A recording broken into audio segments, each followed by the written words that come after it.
TV. Migao mar aluora e Kaunti ma Mombasa koni gidwa medo rido chike mabiro miyo ikaw okang' mager ne jogo ma itudo kod wach mar chido aluora.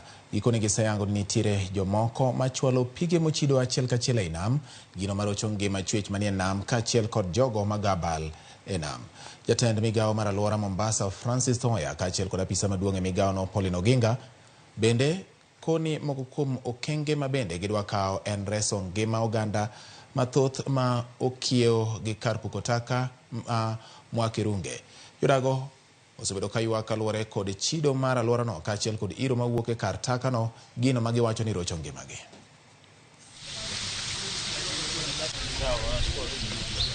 Watiyo gi komiti marwa mar environment mar County Assembly mondo chike manoket chon wajiwgi, waridi, okata nam kende kata mna county ka. Bochopo kuma kiwito takataka kata kine matatu tiwito takataka e town tibo maki tigo ifine.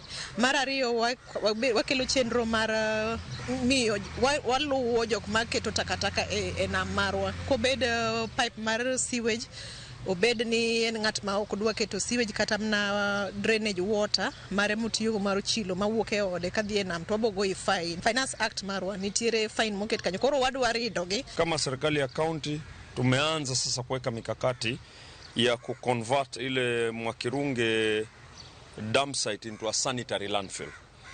Sanitary landfill ni mazingira bora zaidi kutokamana na dam site. Manake katika sanitary landfill huwa hakuna moto, taka ambazo ziko pale zinafunikwa na zinashughulikiwa vizuri.